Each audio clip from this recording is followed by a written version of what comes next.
Subscribe करें मेरे YouTube channel को और दबाएं बेल आइकॉन ताकि आप मेरी सारे वीडियो देख सकें। आज आपण पाहिलेलं आहे 19 फेब्रुवारी 1630 ही शिवरायांची जन्मतारीख। तर या जन्मतारखेचा आपण आढावा घेतला आणि त्याच्यानंतर शिवरायांच्या मृत्यूचा आढावा आपण जर त्यांची जन्मतारीख आपला मृत्यूची तारीख घेतली तर ती 3 एप्रिल 1680 आहे। याची टोटलची आपण जर बेरीज केली तर ती बेरीज येते 8। म्हणजे शिवरायांच्या जन्म आणि मृत्यूची बेरीज जर आपण केली त्याच्यामध्ये 8 येते।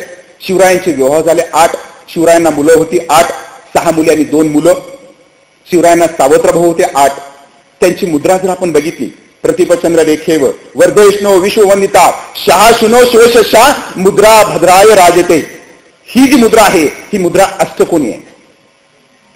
ज्यावेळेस 40 सेकंदावर त्यांनी आक्रमण केलं आहे त्याच्यामध्ये तुम्हाला अष्टमी दिसून येते। तर अशा 176 घटना आहेत। त्या 176 घटनांमध्ये आपल्याला 8 आकड्याचा योग आलेला दिसून येतो।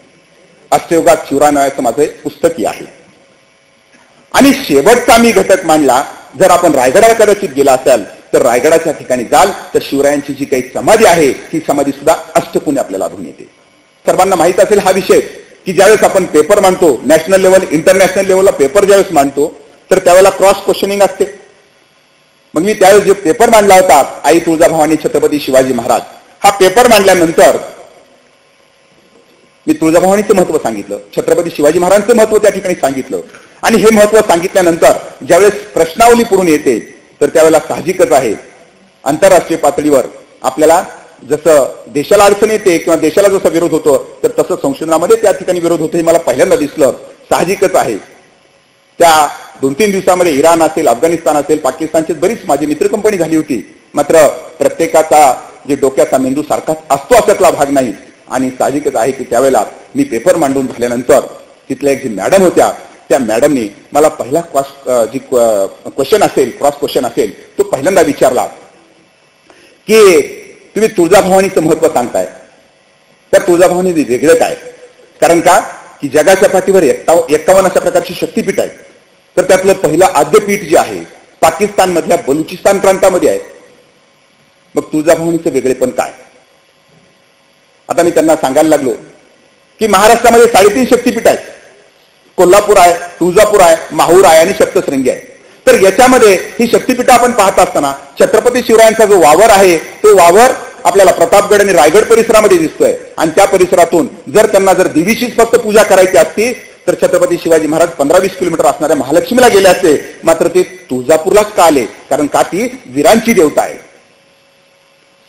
हे सांगून सुद्धा त्यांना काही पटना गेलं।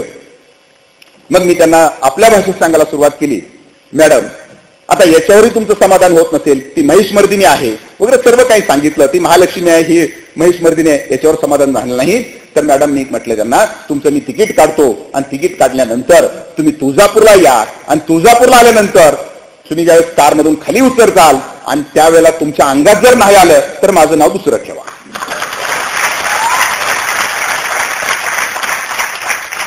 त्याच्यावर थोडंफार बरं झालं आणि त्याच्यानंतर मला मॅडमने दुसरा प्रश्न विचारला, होय शिवाजी महाराज, आता मला आता सुद्धा पाठिंग म्हणजे खालून मुंगे या ठिकाणी यायला लागल्यात। या महाराष्ट्रामध्ये जर होई शिवाजी महाराज असा जर शब्द इथं कुणी उच्चारला असता तर मला वाटतंय की त्याला म्हणजे त्याचे दात जागेवर राहिले असते की नाही सांगता येईल। तर आपल्याला ज्ञानाची उत्तरं ज्ञानानंच दिली पाहिजेत आणि म्हणून मी मॅडमला तशाच प्रकारची उत्तर द्यायला सुरुवात केली। मॅडम की तुमच्या देशामध्ये कुठला इतिहास शिकवला जातो ते आता मला सांगा। बघा कसे काही गोष्टी उलगडत जातात। मी ज्यावेळेस पाकिस्तानचा इतिहास पाहिला तर पाकिस्तानमध्ये मी काय पाहिलं तर त्यांना जो इतिहास शिकवला जातो तो आहे भारतावर आक्रमण करणाऱ्यांचा इतिहास त्या ठिकाणी शिकवला जातोय। मोहम्मद घोरीचा इतिहास असेल, मोहम्मद गझनीचा इतिहास आहे, बाबराचा इतिहास आहे, आदिलशाही, निजामशाही, कुतुबशाही, म्हणजे ही सर्व आपले आक्रमक असणारी लोक आहेत, आक्रमण करणारी लोक आहेत। आणि अशा रीतीनं मला ज्यावेळेस त्यांनी सांगितलं या देशाच्या या असणाऱ्या डेन्सिटीची नावं सांगायला सुरुवात केली तर ही करत असताना मला ज्यावेळेस माझं पाहिजे असणार नाव त्या ठिकाणी त्या मॅडमने सांगितलं की तुमच्याकडे आदिलशाही शिकवली जाते। मी मॅडमला विचारलं की आदिलशाहीमध्ये विजापूरच्या आदिलशाहीमध्ये कोणते मोठे सरदार होतात त्यांची नावं मला तुम्ही सांगा।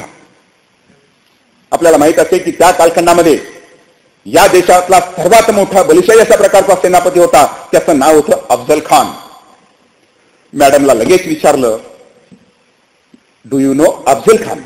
मैडम ने सांगितलं, हाँ कोई बात नहीं, अफजल खान तो सबसे बड़ा हिंदुस्तान का उस टाइम का सेनापति है. मॅडम आता मला तुम्ही सांगा, तुमचा अफजल खान कसा मेला?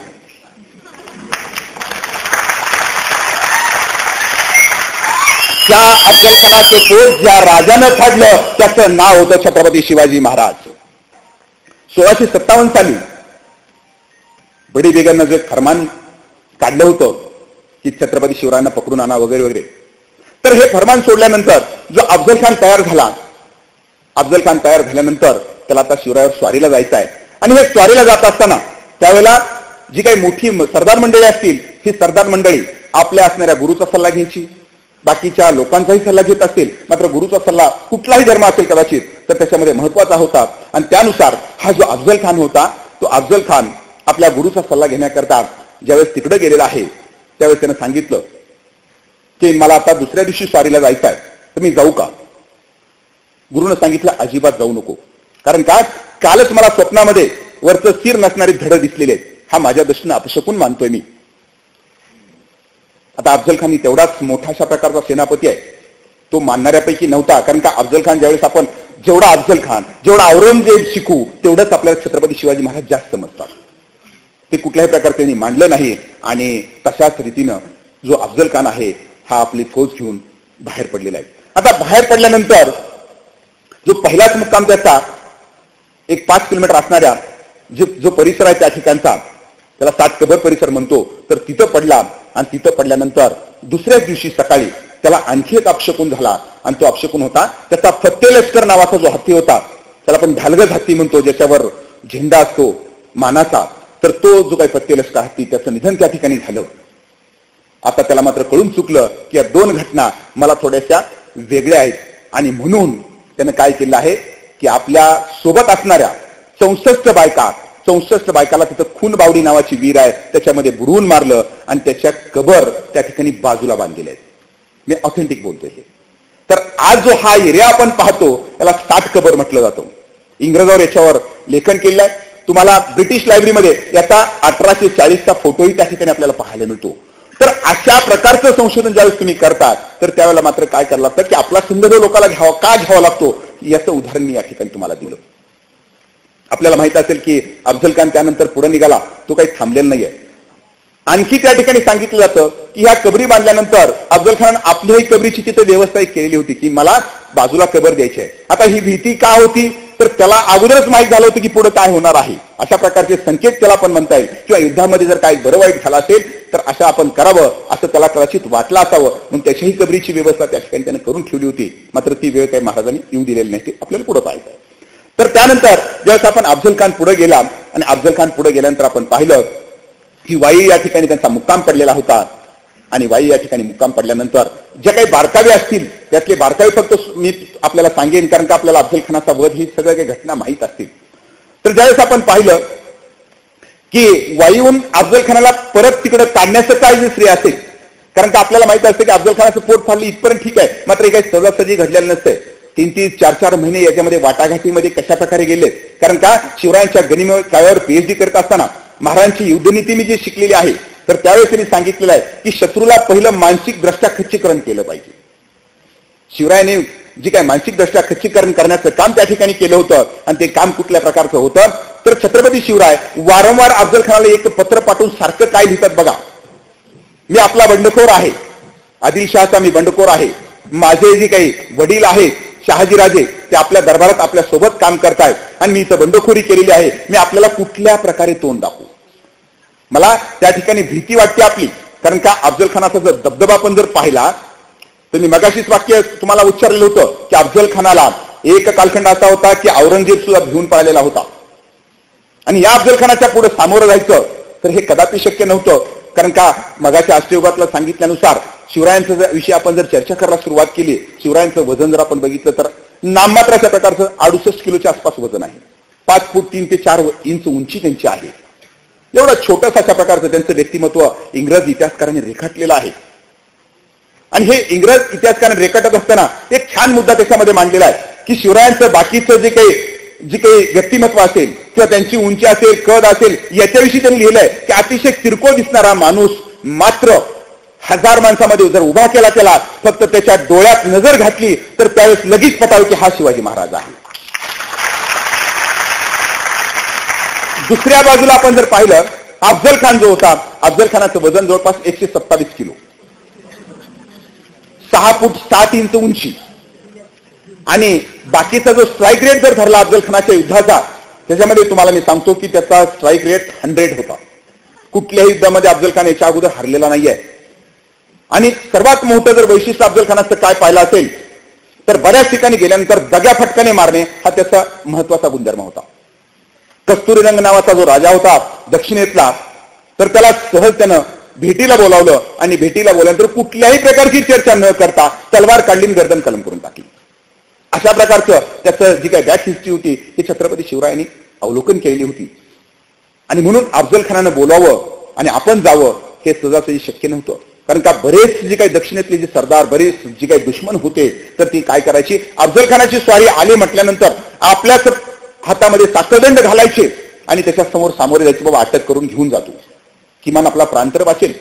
आणि अशा असणाऱ्या या मोठ्या संकटाला, कारण का महाराजांचं वही आपण जर पाहिलं 10 मे 1657 ही घटना आहे, 10 नोव्हेंबर सॉरी, तर यावेळेला महाराजांचं वय काय असेल बघा, 27 वर्षाचं वय आहे, म्हणजे आपल्यासारखं कॉलेजचं वय आहे त्यांचं. आणि अशा वेळेला सर्वात मोठं संकट म्हणजे पहिलीच मॅच लागावी आणि ती आंतरराष्ट्रीय पातळीवर. मग आता याला आपण करायचं काय, तर हा भाग घेत असताना मी पुन्हा म्हणजे कारण का माझा तुळजाभवानी थोडासा अटॅच विषय आहे, भवानी तलवार सांगायची होती मला, तर त्यानुसार महाराजांनी जे लिहायला सुरुवात केली, सुरुवातीपासून पत्र पाठवायचं, त्यांचा जो वकील तिकडे जातोय, तिकडला जो भास्कर कुलकर्णी वकील इकडे येतोय, ही जी काही वकिलांची देवाणघेवाण चालू आहे रोज, पंताजी वकील कुलकर्णी आणि भास्कर कुलकर्णी तिकडे जात आहेत, तर या त्यांच्या चर्चेच्या दरम्यान महाराजांनी एकच वारंवार एक ते तुमनं लावलं होतं की मला तुमची भीती वाटते, मला तुमची भीती वाटते. आणि त्याच वेळेला महाराज असे निवांत काही दिवस काढत नव्हते. त्यावेळेला नानाजी प्रभू मुसेखोरकर नावाचा एक महाराजांचा जो काही हेर होता, तर त्यानं त्याला आपण कडक लक्ष्मी म्हणतो, या आपल्या गाड्यावर येते ना, तर तशा प्रकारचा वेश परिधान करून हा जो मुसेखोरकर होता नानाजी, तर त्यानं काय करायचं की त्या परिसरामध्ये जायचं आणि परिसरामध्ये जाऊन अफजल खानाचं सैन्य किती आहे, त्याची व्यूहरचना काय, तो काय करणार आहे, याची इत्थंभूत माहिती महाराजांना द्यायची. जर आपण वाई आणि प्रतापगडचा जो परिसर पाहिला असेल, 20-25 किलोमीटरचा परिसर आहे, तर या परिसरामध्ये ही काही एक द्वंद्वयुद्ध चाललेलं होतं. तर यावेळेला शेवटी त्याच्यामधला अहंकार महाराजांनी हळूहळू करून जागृत करायला सुरुवात केली. आणि जागृत केल्यानंतर आपल्याही लोकांना आता बरंच वाटायला लागलं, कारण का आपली बरीचशी फौज बाहेर गेलेली होती. आणि त्याच वेळेला महाराज खऱ्या अर्थानं एक जबरदस्त अशा प्रकारचे मनोवैज्ञानिक माणूस होता, हेही आपल्याला या ठिकाणी मला स्पष्टपणे सांगायचं आहे. आता तरी सुद्धा सर्वांचा सल्ला एकच आहे की बाबा तुम्ही काय करा, थोडंसं नमतं घ्या, त्याच्याशी सल्ला करून टाका. हे सर्व काही माहिती होत असतानाच महाराजांच्या घरी एक दुर्घटना घडली. कारण का त्यावेळेला आणखी रायगड काही राजधानी झालेली नव्हती, पहिली राजधानी राजगड आहे. तर त्या राजगडावर जी महाराजांच्या पहिल्या जी पत्नी आहे सईबाई, त्यांचं निधन त्या ठिकाणी झालेलं आहे.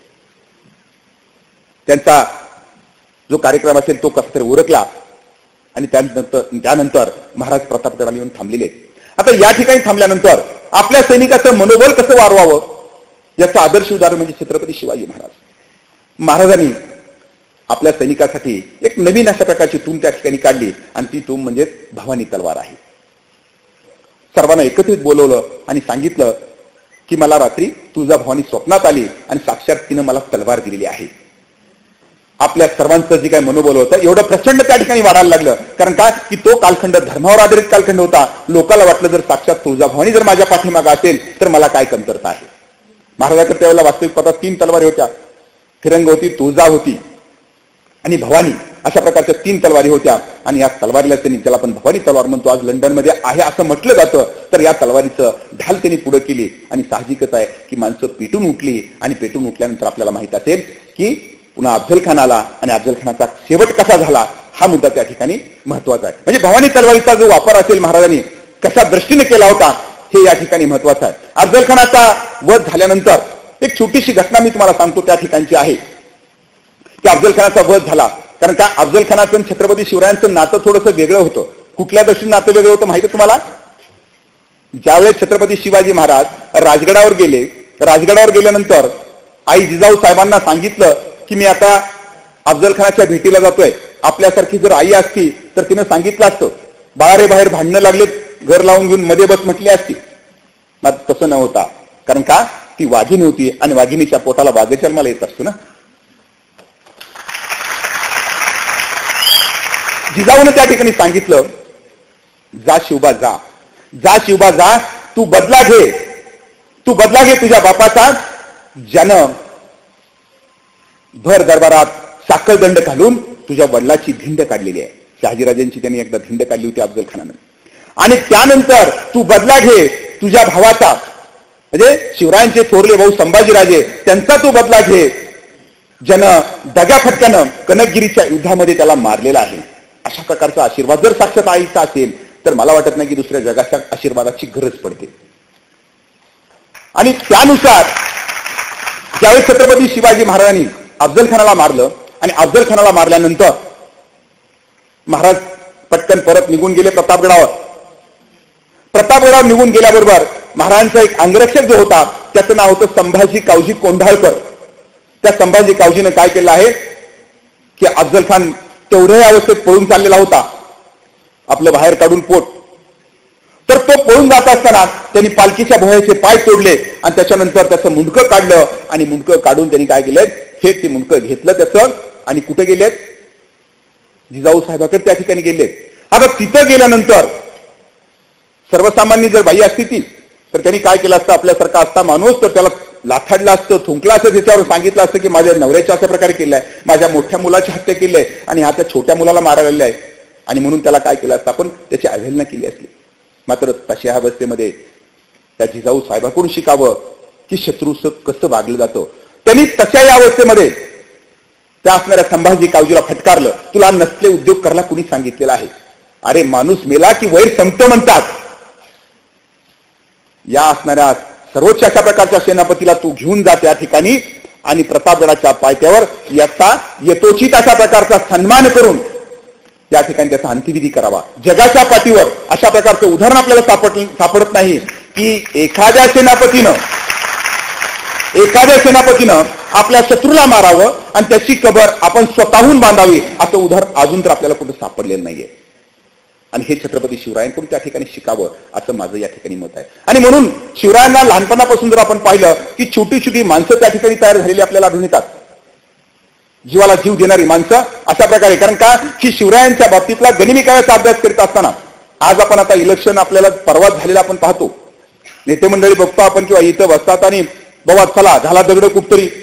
मात्र शिवाजी महाराज त्यातले नव्हते. प्रत्येक उदाहरण तुम्ही घेऊ शकता, अफजल खानाचं उदाहरण घेऊ शकता, शाहिस्ते खानाचं उदाहरण तुम्ही घेऊ शकता, सिद्धी जोहरचं पन्हाळ्याचं उदाहरण तुम्ही घेऊ शकता, आग्र्याला असणारी कैद तुम्ही घेऊ शकता. शिवरायांचा जे काही पाऊल असेल पहिलं पाऊल स्वतःच आहे आणि बाकीचे सैनिक पुन्हा पाठीमागे आले.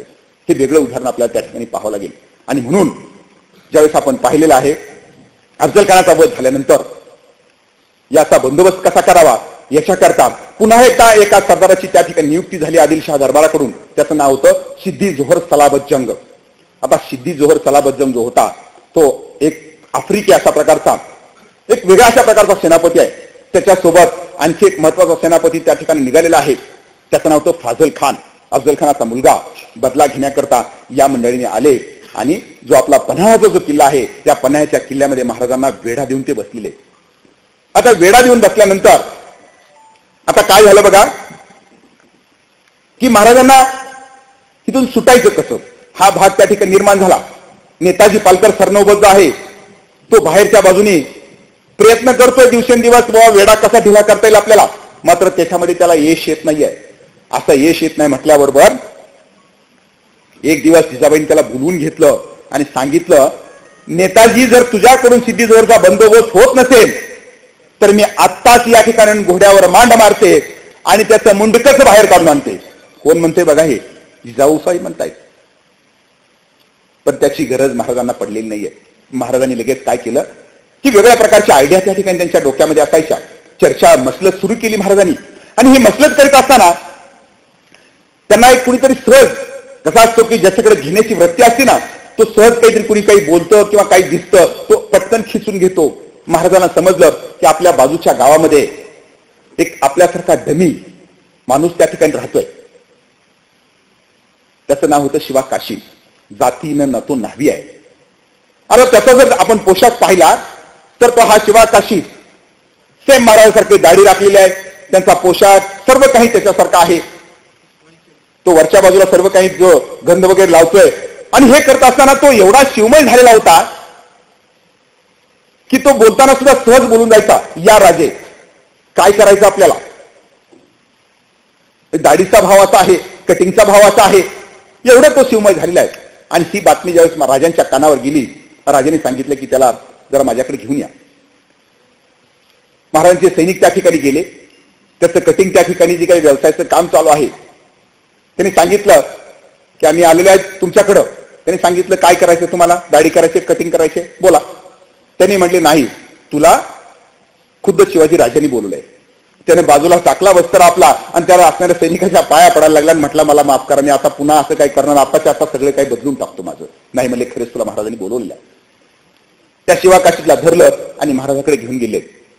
महाराजाकडे घेऊन गेल्यानंतर महाराज पन्हाळ्यावर तिथं बसलेले आहेत आणि तेवढ्यात हा शिवा काशीद आला. महाराजांच्या डोक्यामध्ये जी कल्पना चालली होती त्यांनी कुणाला सांगितलेली नव्हती, तेवढ्याच त्यांच्या डोक्यामध्ये तो दिसल्यावर आणखी ती जी काही कल्पना होती ती वास्तवात उतरेल अशा प्रकारे महाराजांना वाटायला लागलं. आता हे होत असताना तो पुन्हा एकदा उतरल्याबरोबर त्या ठिकाणी त्याला आणल्याबरोबर त्याने पुन्हा महाराजांच्या पाया पडला. महाराज आता मी आतापासून काही करत नाही, आपलं मी आता जे आपल्याविषयी असं राहतो तर मला माफ करा. तोही महाराजांची गायवाय त्या ठिकाणी करायला लागला. महाराजांनी सर्व जी काही बाकीची मंडळी असतील त्यांना सांगितलं तुम्ही बाहेर जावा. त्या लोकांना बाहेर पाठवलं आणि त्याच्यानंतर शिवा काशीच्या पाठीवर हात फिरवला आणि सांगितलं तू काय दिसतो, साक्षात शिवाजी महाराज दिसतोय. आणि जर तुला माझे कपडे जर घालायला सांगितले तर याच्यापेक्षा तू सुंदर दिसतील, मध्ये जा आणि कपडे बदलून घे. शिवा काशीद मधल्या बाजूला गेला. महाराजांचा सर्व काही पोशाख चढवला. महाराज इथे एरधारा घालायला लागले. आता एरधारा घालत असताना महाराजांचे जे काही हात आहेत मुठी तिथं आवळलेल्या दिसल्या. तेवढ्यात जो काही पोशाख घालून हा जो शिवा काशीद आहे हा शिवा काशीद बाहेरच्या बाजूला आला आणि आल्यानंतर त्यानं महाराजांना मुजरा केला आणि मुजरा केल्यानंतर महाराजांनी बघितलं नाही, दुसऱ्यांना मुजरा केला. मात्र ते करीत असताना शिवा काशीदचं लक्ष महाराजांच्या पायाकडे गेलं तर महाराज मागच्या बाजूला मुठी आवळून त्यांच्या अंगठ्यापाशी त्याला ओलं काहीतरी दिसलं. पुन्हा महाराजांच्या जवळ जाऊन त्याने सांगितलं की महाराज माझं काही चुकलंय का. शिवा काशीद पाहतो तर महाराजांच्या डोळ्यामध्ये अश्वे त्या ठिकाणी ओघळायला लागलेले. महाराज माझं काही चुकलंय का. शिवा काशीदनं सांगितलं महाराज माझं काही चुकलंय का. महाराज म्हणतात शिवा तुझं नाही चुकलं, चुकणार माझं आहे.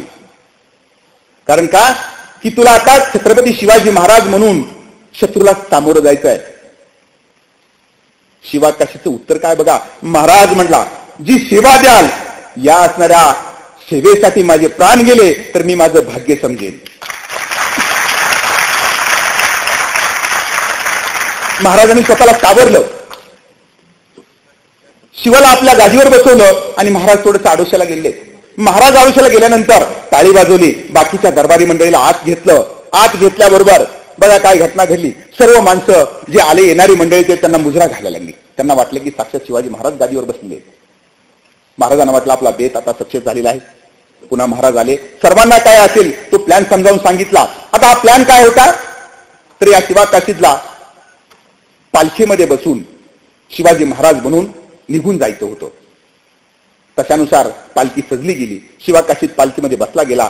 गोंडा जो असेल वरचा धरायचा पालखीचा महाराजासारखा तो धरला त्यानं आणि धरल्यानंतर पालखी पळायला लागली. तेवढ्यात महाराजांनी अगोदर व्यूहरचना केली होती. आपलीच माणसं पाठवली आणि सिद्धी जोहरच्या कानावर ही गोष्ट घातली की शिवा भाग गया. साहजिकच आहे शिवाजी महाराज पळून गेले. ही बातमी ज्यावेळेस सिद्धी जोहरच्या कानावर गेली फाजल खानाला वाटले की आता मी माझ्या बापाला ज्यानं मारले मला पकडायचं आहे. त्यानं घोड्यावर टाच मारली आणि त्या पालखीच्या मागं तो धावायला लागलाय. आता धावत धावत त्याला काही जास्त अंतर काठायची गरज पडली नाही. थोड्याच अंतरावर त्याला पालखी दिसली. पालखी दिसल्यानंतर त्यानं पालखीला वेढा घातला आणि त्याने सांगितलं की शिवाजी महाराज आप गिरफ्तार हो चुके हैं. आता तोही त्याला तयारच होता. अहो त्या असणाऱ्या फाजल खानाला एवढा आनंद त्या ठिकाणी झाला. मेरे अब्बा जान की जान जिसने ली है मैंने अगर चुटकी भर में उसको गिरफ्तार किया है. जागेवर त्यानं नमाज त्या ठिकाणी अदा केला. एवढा खुशीमध्ये त्यानं पुढच्या बाजूला निरोप पाठवला की मी शिवाजी महाराजाला अटक केलेली आहे. अहो सिद्धी जोहर कर्नूलचा असणारा हा फौजदार एवढा खुश त्या ठिकाणी झाला, त्यानं सांगितले नौबते वाजवायला चालू करा, सब लष्कर को बडा खाना आज शाम को मिलना चाहिए, याचा इंतजाम त्याने करून टाकला. सर्व असणाऱ्या सैन्यामध्ये आनंद त्या ठिकाणी दळवायला लागला. आणि ही जी पालखी होती धरलेली, ही पालखी आता हळूहळू करून या असणाऱ्या सिद्धी जोहरच्या डेऱ्यामध्ये पोहोचलेली. डेऱ्यामध्ये पालखी पोहोचल्यानंतर त्यानं जे उतरून पाहिलं, शिवाजी महाराज उतरले आणि चालायला लागले, त्याच्यामध्ये मनामध्ये प्रश्न पडायला लागले. आम्ही ज्याला भीतोय, आमच्या दरबाराचा सर्वात मोठा सेनापती असणारा अफजल खान, या माणसाला एवढ्या छोट्याशा माणसाने मारलं कसं असेल, प्रश्न पडायला लागले.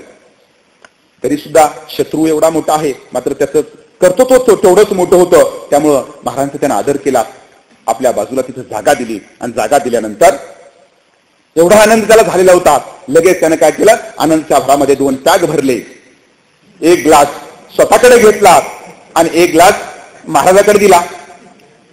महाराजाकडे दिल्याबरोबर महाराजांनी 1 मिनिटामध्ये ग्लास संपवला आणि तिथंच महाराज अडकले. सिद्धी जोहर भरपूर अगोदरच झालेली होती, पिऊन पिऊन तर त्याचा पारा चढलेला होता. मात्र ग्लास तोंडाला लावायच्या अगोदर समोरचा ग्लास संपला. त्याबरोबर त्याचा जो पारा चढला होता धर्मने खाली उतरला, ग्लास फेकून टाकला आणि त्याने एकच वाक्य विचारलं, नहीं नहीं शिवाजी कभी शराब नहीं पी सकता.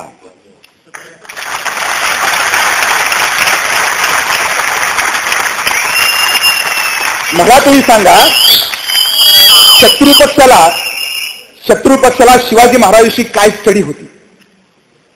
त्यानं आपली शमशेर काढली, त्याच्या गळ्यावर लावली आणि सांगितलं, कोण आहे बोल.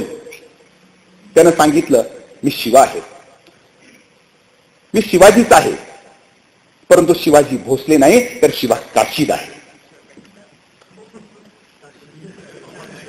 त्याच वेळेला सिद्धी जोहरनं सांगितलं, तू डुप्लिकेट आहे याची जाणीव मला झालेली आहे, मात्र आता पुढचा जो अध्याय आहे की याच्यानं तू मरणार आहे, याची तुला भीती वाटत नाही का.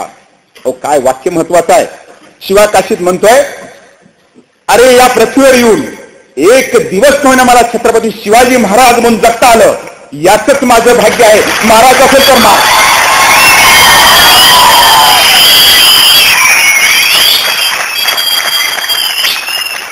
2 मिनिटांमध्ये शिवा काशीदची गर्दन त्या ठिकाणी कलम करण्यात आली. ही होती शिवरायांची ताकद. आणि ही ताकद जसजशी पोचायला लागली, मी तुम्हाला सांगायचं राहिलो मगाशी कदाचित, की ज्यावेळेस अफजल खानाला मारलेली जी बातमी होती ना 10 नोव्हेंबरची 1657ला, ही बातमी या देशामध्ये जर पोहोचली, याच घटनेने छत्रपती शिवरायांना मोठं केलं. मात्र ही बातमी कुठे गेली तुम्हाला माहित आहे का? लंडनमध्ये गेलेली आहे. आणि लंडनमध्ये लंडन गॅजेट नावाचा जो पेपर होता, त्या पेपरला फ्रंट लाईन दिलेली होती. आत्ताच अलीकडे तो पेपर आपल्याला सापडलेला आहे.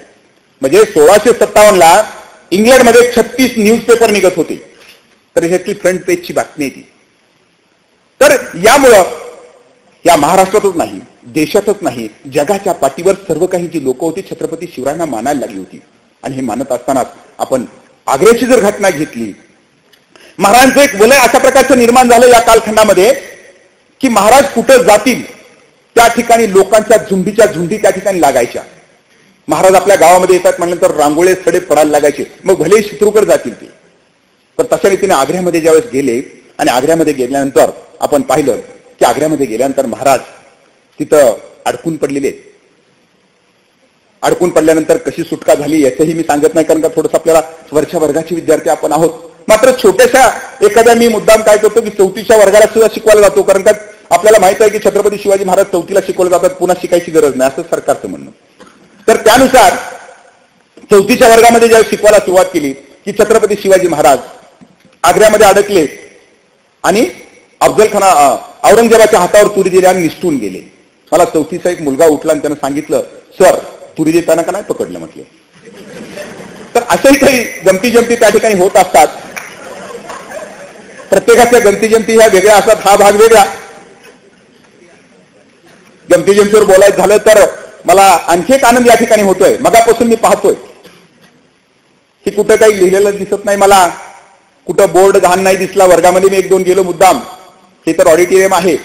तर आमच्या इकडे गेल्यानंतर आम्हाला त्या मुलाकडून शिकावं लागतं की अशा प्रकारचे स्लोगन असतात. मी वर्गामध्ये परवा गेलो, वर्गामध्ये गेल्यानंतर मला बोर्डवर वेगळं स्लोगन दिसलं. आता ते स्लोगन वाचल्यानंतर खरा प्राध्यापक ज्याच्याकडे क्लास कंट्रोल आहे त्याला असं चिडून भागणार नाही. त्याच्यामध्ये लिहिलं होतं त्यानं, चांदीच्या निरंजनात तुपाची बात असेल तुझ्या मनात तर पडशील माझ्या प्रेमात.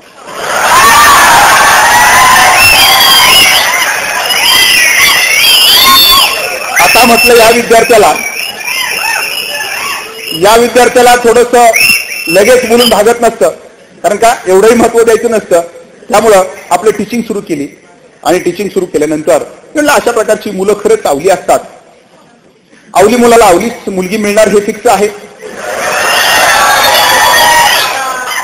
आणि आवली मुलगी मिळाल्यानंतर ज्यावेळेस त्याचं लग्न होईल आणि लग्न झाल्यानंतर त्याची जी बायको असेल ती नाव कसं घेईल म्हटले.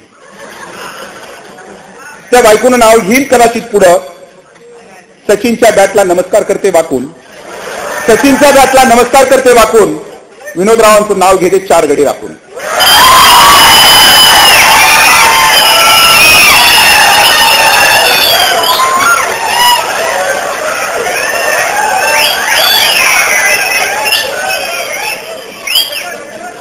मध्ये चालू असताना जाहिरात गरजेची असते, नाहीतर पुढचं चित्र नाही सरकलं की मग अडचण वाढायला लागते.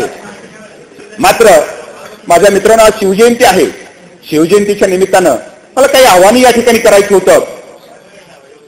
ते बाकीच्या गोष्टी चलत असतात. मरना है तो मरो इस वतन के लिए, फजूल जान देना है किसी दुल्हन के लिए, मर गए इस प्यार की गली में तो चंदा जमा करेंगे लोग तुम्हारे कफन के लिए.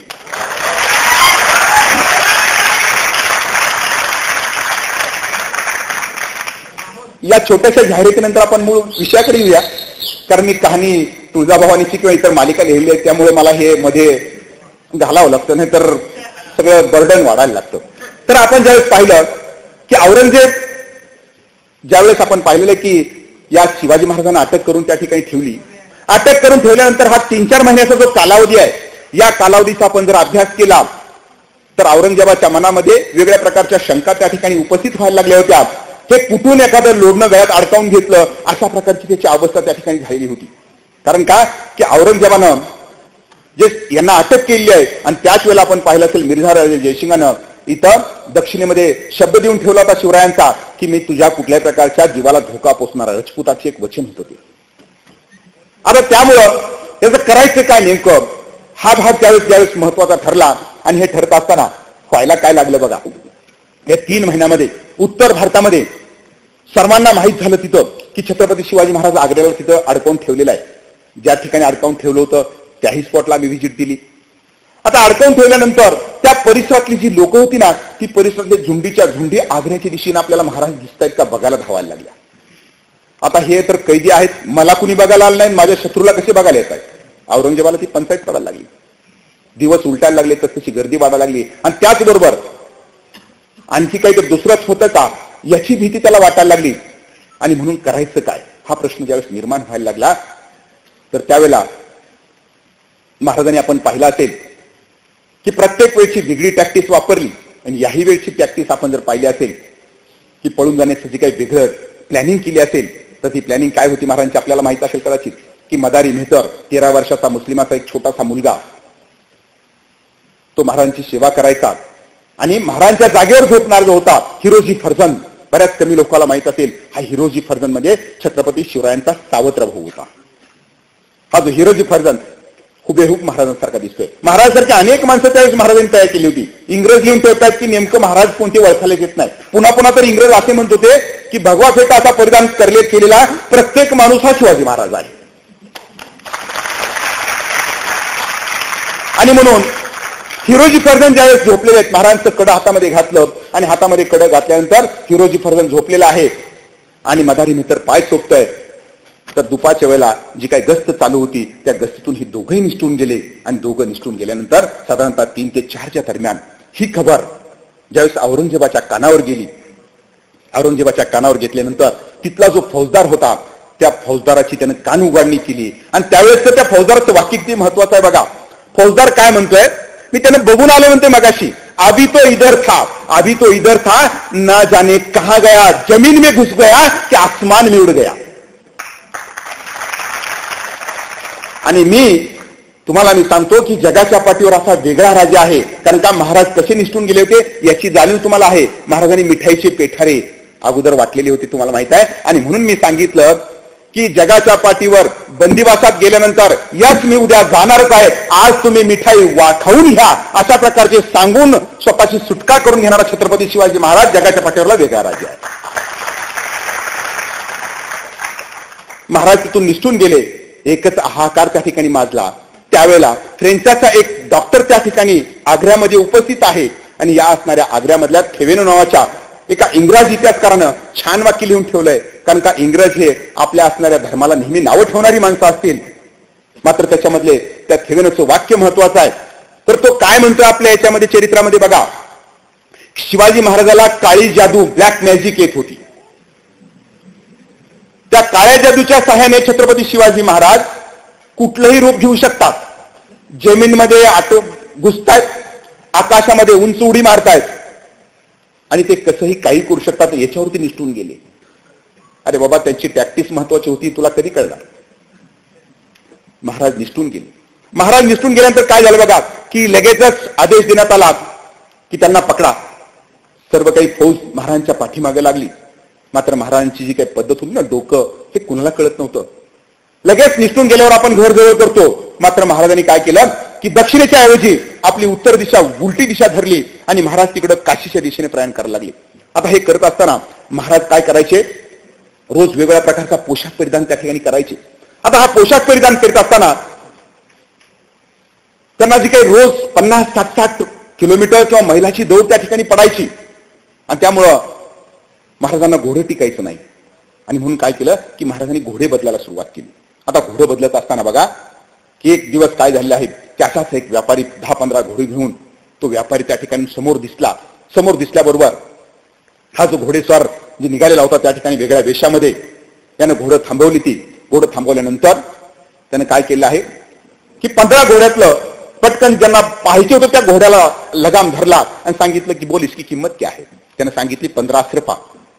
15 अश्रफा फक्त किंमत सांगितल्याबरोबर कमरेची पिशवी काढली, त्या व्यापाराच्या हातात ठेवली आणि हातात ठेवून पटकन ती घोड्यावर मान टाकली आणि तो निघून गेला. आता निघून गेल्यानंतर त्या व्यापाऱ्यानं ती जी काही अश्रफा किंवा जी काही पैशाची थैली होती कमरेला अडकवायची ती काढली. तर त्याच्यामध्ये त्यानं पाहते तर 45 अश्रफा त्याच्यामध्ये त्याला दिसल्या. त्यानं पैसे वाजवूनच त्या ठिकाणी वाक्य उच्चार करायला सुरुवात केली, ये शिवाजी तो नहीं था. लगेचच त्याला डाऊट आला आणि त्यानं सांगितलं की हा शिवाजीच हो सकता है. लगेच तो धावत धावत कुणाकडे गेला, औरंगजेबाकडे गेला. आणि औरंगजेबाकडे गेल्यानंतर त्यानं सांगितलं की जहापना मैंने शिवाजी को देखा है. त्यानं मग कथन केली स्टोरी की तो आला, त्यानं घोडा घेतला, पैसे दिले, निघून गेले. अरे मग तू कसं त्याला ओळखतो? तू तर सांगतो की तो एका फकीराच्या वेशामध्ये आला होता, त्याला तू शिवाजी कसा म्हणतोय? बघा, त्या व्यापाऱ्याचं ज्यानं महाराजाला पाहिलंच नाही त्या व्यापाऱ्याचं वाक्य किती महत्वाचं आहे. तो काय म्हणतोय बघा, जहापना माफी कबूल हो. या पृथ्वीच्या पाठीवर फक्त आणि फक्त डोळ्याच्या नजरेतून ही घोड्यासारखा ही जनावर हेरणारा आणि न मोजता पैसे देणारा एकच माणूस असू शकतो. त्याचं नाव असेल छत्रपती शिवाजी महाराज.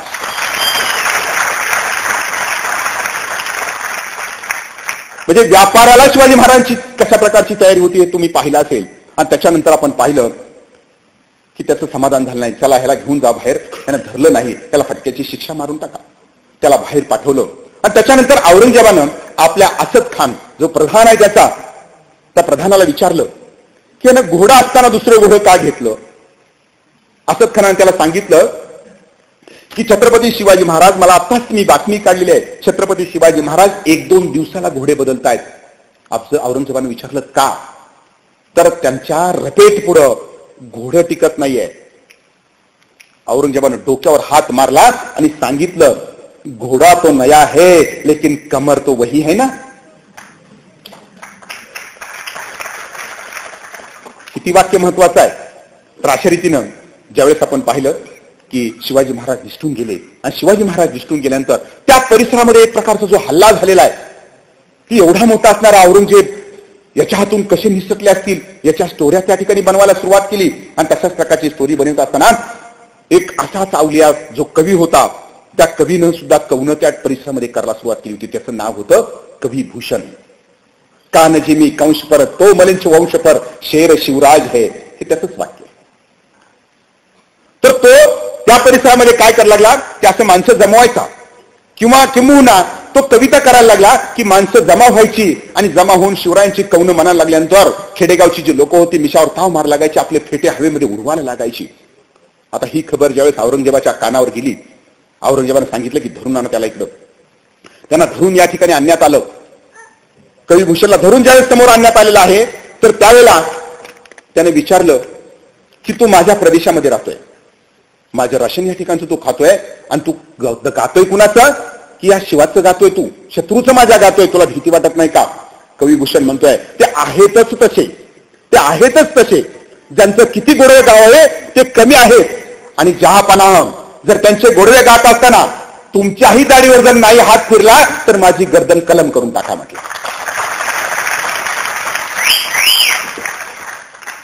अफजल खानाने औरंगजेबाने सांगितलं की दरबार भरवून टाका. दरबार भरला. अट काय होती की ह्यानं कवनं म्हणायला सुरुवात करायची आणि ह्यानं म्हणत असताना जर कवी भूषण म्हणत असताना औरंगजेबाने जर आपल्या दाढीवर जर श्रंगार रूपात जर हात नाही गेला तर लगेचच काय होणार आहे, याची गर्दन कलम होणार आहे. त्यानं गायला सुरुवात केली. गायला सुरुवात केल्याबरोबर त्यानं वाक्य जी उच्चारली होती ती वाक्य महत्वाची आहेत. त्यानं म्हणतोय अफजल खान, ज्या अफजल खानाला औरंगजेब भिवून पळून आलेला आहे त्या असणाऱ्या अफजल खानाचं पोट माझ्या या राजानं फाडलं. लोक टाळ्या मारायला लागली, त्यांना बरं वाटायला लागलं, कारण का त्याची शायरी तशा प्रकारची होती. या देशातला किंबहुना अशा खंडातला त्यावेळेचा सर्वात मोठा अशा प्रकारचा सेनापती ज्याचं नाव होतं मिर्झा मुलाद अबू तालिब शास्ता खान, त्याची बोट माझ्या या राजानं तोडली. तर योग कौन म्हणत असताना असं कौन तो म्हणतोय, हे लोक अशी प्रकारची म्हणजे शिट्ट्या मारायला लागली, मिशावर ताव मारायला लागली. मात्र औरंगजेबाला सुद्धा वाटायचं, बरं वाटायचं. अफजल खान मेला म्हटलं तर औरंगजेबाला वाटलं बरं झालं आपला शत्रू मेलाय, म्हणून त्यानं काय केलं की असा हात वरीत चालला होता. मात्र त्यानं त्याची अगोदर तयार केली ठेवली होती. बाजूला पाण्याचा एक तांब्या ठेवला होता आणि आपल्यालाही वाटलं की आपण हात फिरवा, बरोबर पटकन तो काय करायचा त्यात हात बुडवायचा पाण्यामध्ये. असं 2-3 वेळा घडलं. आता ही काहीच होईना गेलं, अंगात बालंट अंगावर येतं किंवा काय, अशा प्रकारची भीती याच्या मनामध्ये निर्माण झाली. आता जर आपण ह्याला नाही हरवलं तर आपली गर्दन कलम होणार आहे. आणि म्हणून त्यानं शेवटचा डाव त्या ठिकाणी टाकला आणि त्या डावामध्ये त्यानं सांगितलं की ज्या असणाऱ्या अफजल खानाला भिवून हा शिवाजी औरंगजेब या ठिकाणी आला, त्याचं पोट माझ्या राजानं फाडलं. सर्वात बलशाही अशा प्रकारचा जो सेनापती होता त्याची बोटं माझ्या राजानं काढली आणि अशा असणाऱ्या या डोंगराच्या चिव्हाला माझ्या या बादशानं या कैदेमध्ये टाकलं. असं म्हटल्याबरोबर त्यानं हात फडकला आणि लगेच दाढीवर हात फिरवायला सुरुवात केली. हात फिरवायला सुरुवात केल्याबरोबर दुसरं वाक्य उच्चारलं, अशा या माझ्या राजाला या असणाऱ्या बादशाने या ठिकाणी अटक करून टाकली आणि याच्या हातावर तुरी देऊन माझा शिवाजी राजा असा निसटून गेला.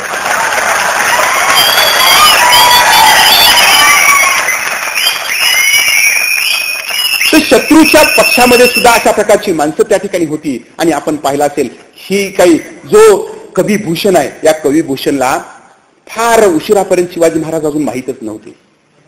पुन्हा कधी रायगडाला तो आला, महाराजाला भेटलाय आणि शेवट जाता हे जर परकीय शत्रूच्या बाबतीत आपण पाहिलं. मात्र इंग्रजांना काय वाटत होतं, महाराजांचं आपण पुढे पाहिलं असेल की ज्यावेळेस राज्याभिषेक सोहळा होता, आपण राज्याभिषेकात जर पोस्टर पाहिलं ना तर त्या पोस्टरमध्ये तुम्हाला एक इंग्रज दिसतोय बघा. बारकाईने जर तुम्ही पाहिलं असेल ना, त्याचं नाव होतं हेनरी ऑक्सिजन. आता हेनरी ऑक्सिजन राज्याभिषेकाच्या वेळेला ज्यावेळेला 6 जून 1674 राज्याभिषेक सोहळा रायगडावर व्हायला लागला होता, तर त्यावेळेला हेनरी ऑक्सिजन तिथं उपस्थित आहे. आणि उपस्थित झाल्यानंतर आजही तुम्ही रायगडाला जर गेलात, जो रायगडाला गेला नसेल तर पटकन जा, आपल्या असणारं सार्थक होईल जीवनाचं. तर रायगडाला गेल्यानंतर आजही आपली दमछाक त्या ठिकाणी होते आणि हा दम लागत लागत केंद्रीय ऑक्सिजन ज्यावेळेस रायगडावर आला, रायगडावर आल्यानंतर त्याचा दम अगोदरच भरलेला होता आणि हा दम भरल्यानंतर या दरबारामध्ये जाण्यापूर्वी त्याच्या मनामध्ये जे शंकेचं काहूर त्या ठिकाणी उठलं, तर शंकेचं काहूर काय होतं की समोरच्या बाजूला जो नगारखाना आहे, नगारखान्याच्या समोरच्या बाजूला दोन जे छोटे हत्ती आहेत ते स्वागतासाठी उभा आहे तिथं. आता आपल्याला माहित असेल की हत्ती आणि जर चढण असते ते कदापि शक्य नसतं, दलदरीच्या प्रदेशामध्ये तो राहतो. अफजल खानाची जी चूक झाली होती त्यानं हत्ती जास्त आणले होते म्हणून त्याचा पराभव झाला होता. आता त्याच्या मनामध्ये प्रश्न पडायला लागला की हत्ती, एवढे मोठे हत्ती ते आणलेच कशी वर? सारखं त्याच्या मनामध्ये प्रश्न घोळायला लागला, हत्ती आणले कसे वर, आणले कसे वर? अरे बाबा, तुला काय माहित आहे की लहानपणी महाराजांनी पिल्ले असताना ती वरी नेले होते.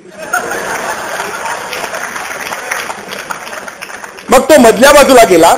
मधल्या बाजूला गेल्यानंतर एक भली मोठी गर्दी त्या ठिकाणी चालू आहे. इंग्रजांच्या कल्पनेच्या पलीकडचा जो सोहळा आहे तो त्या कल्पनेच्या सोहळ्याच्या पलीकडं महाराज तिथं उभा आहेत. राज्याभिषेक सोहळा तिथं चालू आहे. आता सोहळा चालू असताना त्याच्या मनामध्ये आणखी एक शंका त्या ठिकाणी उपस्थित व्हायला लागली. तो असा पाहतोय आणि त्यानं आपल्या ह्याच्यामध्ये नोंद करून ठेवली. बघा, महाराजांचं लक्ष आपल्याकडे म्हणजे खेचावं म्हणून त्यानं अंगठीतला जो खडा आहे महाराजावर चमकायला सुरुवात केली होती. मग त्याला कोणीतरी सांगितलं की बाबा, हे असले हिरे आमच्याकडे कचऱ्यात आहेत, तू काळजी करू. मात्र त्याच्या मनामध्ये आणखी जी महत्वाची शंका होती, तर ती शंका कुठल्या दृष्टीने होती? तो पाहतोय. असं पाहत असताना तो दुभाषाला सारखं विचारतोय, तिकडे म्हणला, ह्या माणसामध्ये हे भिकारी कशाला उभा आहे? महाराजांच्या बाजूला कोण आहेत? अष्टप्रधान मंडळ आहे, हेरांचे प्रमुख आहेत, मान्यवर माणसं त्या बाजूला उभा आहेत, आणि तो तिथल्या एका माणसाला सारखं काय म्हणतोय, हा भिकारी इथं कशाला उभा आहे? त्यानं दोनदा, म्हणजे कोणता माणूस? त्यानं सांगितलं, हा समोरचा. त्याला लक्षात आलं, अरे दुभाषाला लक्षात आलं, हा भिकारी नाहीये, हा भिकारी नाही, हा बहिर्जी आहे. बहिर्जी कोण म्हणाल? तर शिवरायांचा हेर खात्याचा प्रमुख. आपल्याच ह्याच्यामध्ये जो दुभाषी असेल त्याला मराठी थोडंच कळणार आहे. त्यानं सांगितलं, तुझा बी मध्ये घोटाळा होतोय, हा भिकारी आणि बहिर्जी. बी म्हणजे तुझं बी खराब आहे. अरे येड्या, तुला जर महाराजांचा हत्ती कळत नसेल, तुला महाराजांचा जर इथला छोटासा प्यादा कळत नसेल, तुला महाराजांचा वजीर कळत नसेल, तर हा राजा माझा काय तुला घंटा कळणार आहे?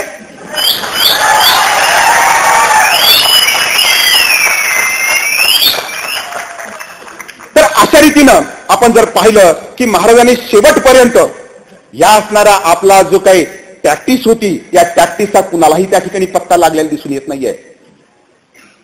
आणि त्यानंतरचा मात्र कालखंड आपण शिवरायांच्या नंतरचा कालखंड ज्यावेळेस पाहिला, तर तो नंतरचा कालखंड महाराजांनी जे काही निर्माण केलेलं जे साम्राज्य होतं, त्या साम्राज्याची जी घडी असेल ती 200 वर्ष का टिकली, तर महाराजांची असणारी रणनीती.